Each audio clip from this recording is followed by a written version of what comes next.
Good morning class. In today's video, we are going to understand topic yarn to fabric.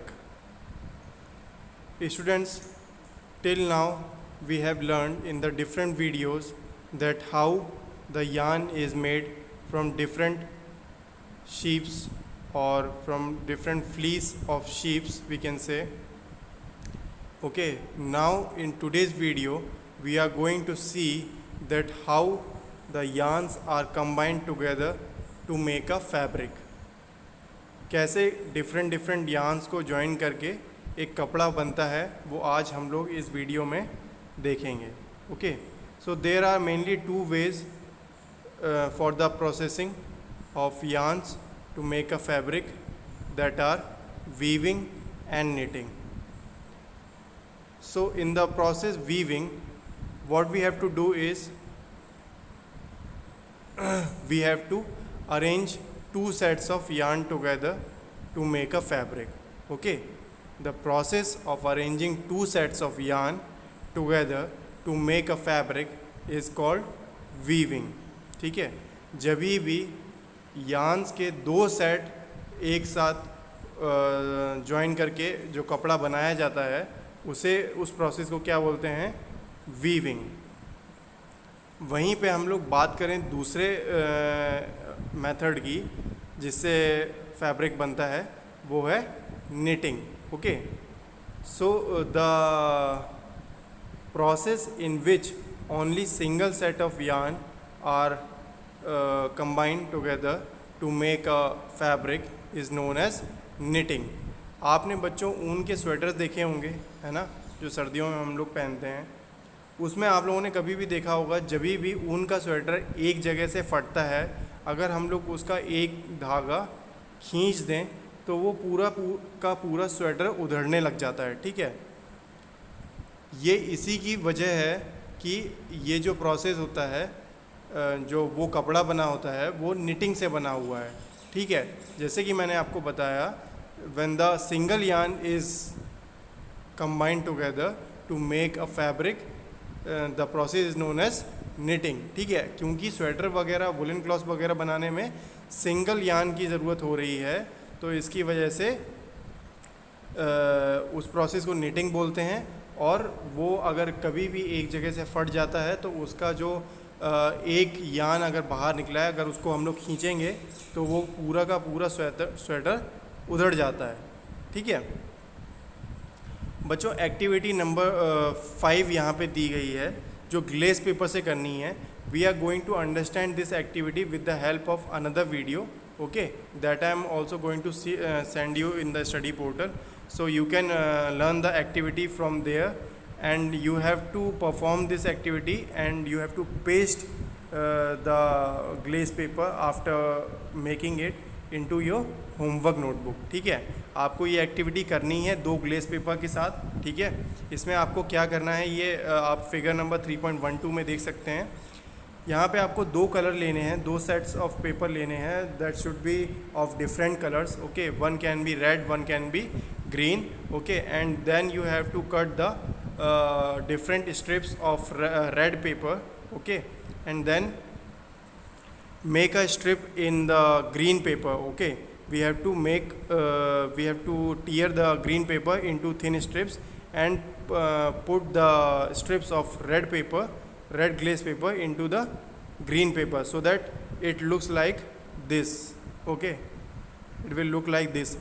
You will understand this, how to perform this activity 5. You will understand this with the help of another video that I am going to send in the study portal. Okay, you can watch it from there. So I hope you understood what is weaving and what is knitting. Weaving में क्या होता है बच्चों, 2 sets of yarns combined किए जाते हैं together to make a fabric. Okay, and in knitting only a single set of yarn is combined to form a fabric. Okay,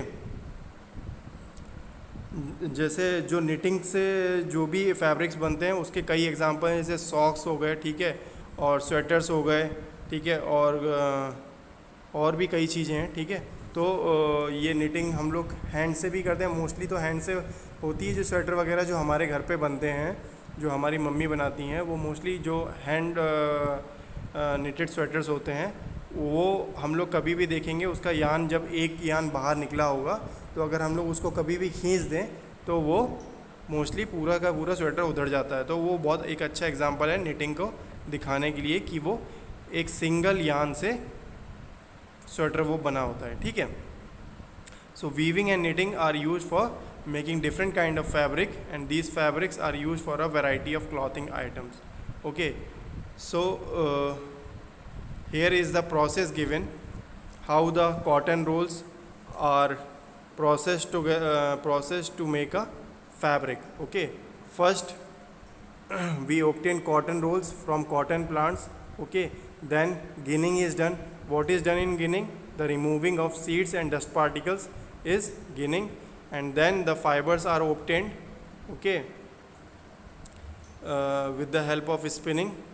The fibers are obtained, and then the fibers, when we spin the fibers, the yarns are obtained from the different fibers, okay, and from yarns we can do two forward method, that is knitting and weaving, to make a fabric.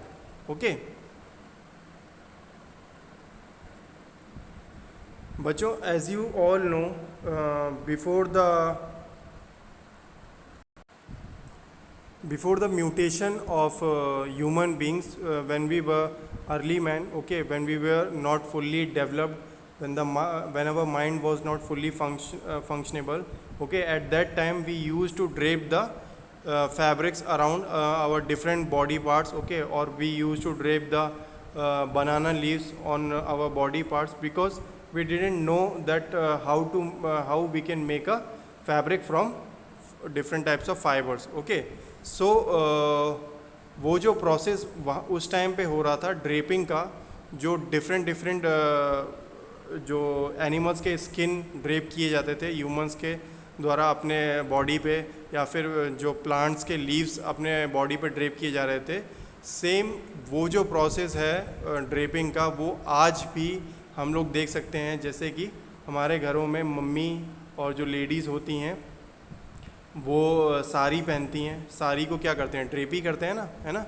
उस time पे stitching नहीं पता था लोगों को, तो ये सारे मेथड्स अभी भी काफ़ी पुराने जो एंशियंट टाइम के जो मेथड्स हैं वो आज भी कहीं ना कहीं हमारे कल्चर में हैं, like draping of sari and draping of lungi by our fathers और ग्रैंडफादर्स। ओके, सो ये थी हिस्ट्री ऑफ क्लॉथिंग मटेरियल। काफ़ी कुछ बदला धीरे धीरे, ठीक है। एनिमल स्किन से कैसे फाइबर्स ऑब्टेन किए गए, कैसे उनको कपड़ों में बनाया गया, काफ़ी कुछ मॉडर्नाइजेशन हुआ। उसके बाद धीरे धीरे ऐसे कपड़े हम जो आज पहनते हैं, डिफरेंट क्वालिटी होती है, डिफरेंट फाइबर्स होते हैं, ठीक है, डिफरेंट प्राइजेस होते हैं और डिफरेंट कलर्स होते हैं, जो कि हम लोगों ने सारा इस चैप्टर में बहुत अच्छे से पढ़ा। I hope you understood the whole chapter very well, okay, and if you have any doubt regarding this chapter, you can ask me in Google Meet session. Okay, thank you.